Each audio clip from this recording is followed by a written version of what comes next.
It's estimated about 6 million people across the country have an unruptured brain aneurysm, and 30,000 people suffer a rupture every year, which can have devastating consequences. So this morning, people from across Northeast Ohio will be running and walking to raise awareness. Jade Jarvis joining us live with more details. Good morning, Jade. Hey, Homa, good morning. The runners and walkers have already gathered here this morning. And if you take a look over here, you can see some of the stragglers still here at the starting line. The walking group just started for the Cleveland Clinic Brain Aneurysm Awareness 5K. It celebrates survivors and honors those affected by brain aneurysms, and all of the money raised goes towards medical research. Now, doctors are not sure what actually causes a brain aneurysm.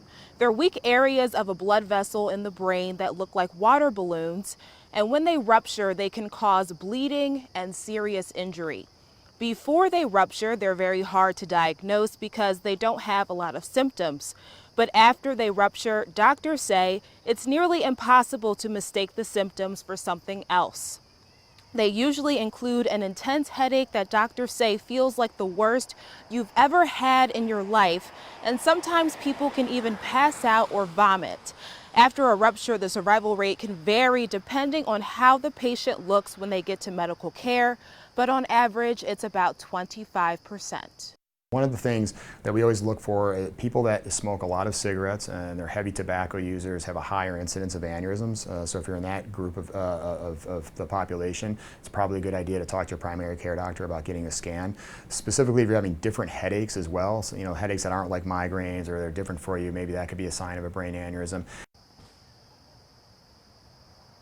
Now, after a rupture, people can suffer from symptoms for up to even 2 years later, including memory loss or issues with their motor skills.